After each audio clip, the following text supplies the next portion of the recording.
దేవుని నామానికి మహిమ కలుగును గాక. మన ప్రభువును రక్షకుడైన యేసుక్రీస్తు నామములో శుభములు తెలియజేస్తున్నాను. అందరు బాగున్నారు కదా?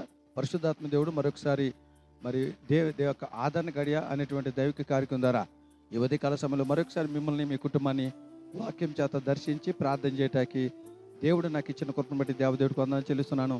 దేవుడు ఇంకోను మిమ్మల్ని మీ కుటుంబముగా దేవుడు దీవించును గాక. ఆమేన్. రండి దేవుని యొక్క వాక్యం అందాం. పరిశుద్ధాత్మ దేవుడు ఈరోజు మనతో మాట్లాడుకున్న అంశం ఏంటంటే, నన్ను ప్రేరేపించినటువంటి మాట ఏంటంటే, ఈరోజు దేవుడు మనతో మాట్లాడే టాపిక్ ఏంటంటే, యెహోవా నన్ను గణపరిచి గొప్ప చేశాను. యెహోవా నన్ను గణపరిచి గొప్ప చేశాను. పరిశుద్ధ గ్రంథం నుంచి యెషయా గ్రంథం 42వ అధ్యాయం 21 వచ్చిన మాట చూడండి. యెహోవా తన నీతిని బట్టి సంతోషము గలవాడై ఉపదేశ క్రమం ఒకటి గణపరిచి గొప్ప చేశాను.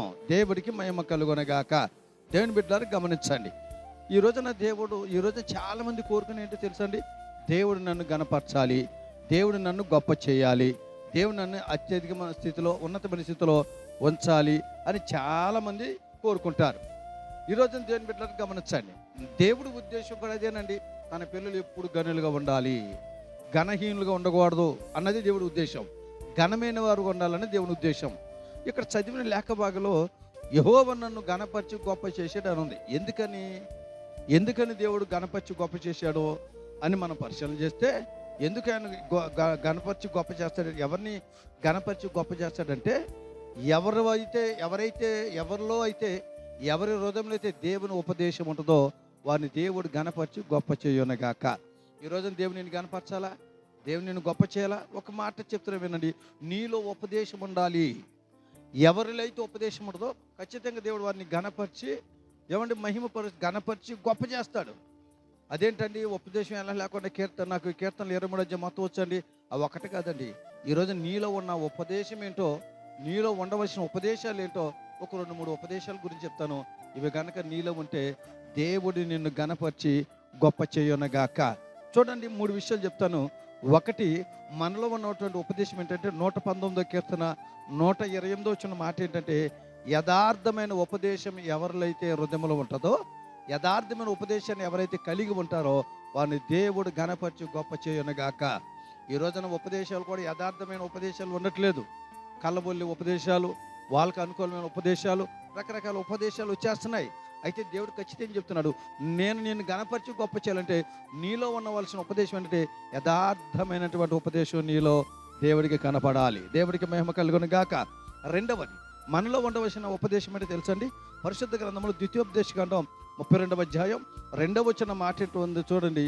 వానలాంటి ఉపదేశం ఎవరి హృదయంలో ఉంటుందో, వానలాంటి ఉపదేశం ఎవరి ఇంట్లో దేవుడికి కనపడుతుందో వారిని దేవుడు గణపరిచి గొప్ప చేయనగాక. వానలాంటి ఉపదేశం అంటే ఫలించే ఉపదేశం, ఎండిపోయే ఉపదేశం కాదండి. ఫలించే ఉపదేశం, ఆత్మీయంగా ఫలించే ఉపదేశాలు ఎవరి ఇంట్లో ఎవరి హృదయంలో కనపడతాయో దేవుడు వారిని గణపరిచి గొప్ప చేయనగాక. ఒకటి, యథార్థమైన ఉపదేశం ఉండాలి. 2, వానలాంటి ఉపదేశం అనగా ఫలించేటువంటి ఉపదేశం నీలో ఉండాలి. ఆఖరి ఇంకొక మాట చెప్పనండి, పరిశుద్ధ గ్రంథంలో తీతుకు రాసిన పత్రిక 2వ అధ్యాయం 5వ వచ్చిన మాట ఏంటో తెలుసండి, మంచి ఉపదేశం కలిగి ఉండాలి. ఆమెన్. ఎవరి హృదయంలో అయితే, ఏ ఇంట్లో అయితే మంచి ఉపదేశం ఉంటుందో వారిని దేవుడు గణపరిచి గొప్ప చేయనగాక. దేవుడికి మహిమ కలుగును గాక. మంచి ఉపదేశం అంటే ఏంటండి? అదే తీతు రాసిన పత్రిక మీకు ఆన్సర్ చెప్తాను. 2వ అధ్యాయం 8వ వచ్చిన మాట ఏంటంటే, మోసము లేని ఉపదేశం. ఈరోజు ఉపదేశాలు మోసకరమైన ఉపదేశాలు. 2వ అధ్యాయం తీతు రాసిన పత్రిక 2వ అధ్యాయం 8వ వచనంలో ఉంది, నీ ఉపదేశం మోసము లేనిదై ఉండాలి.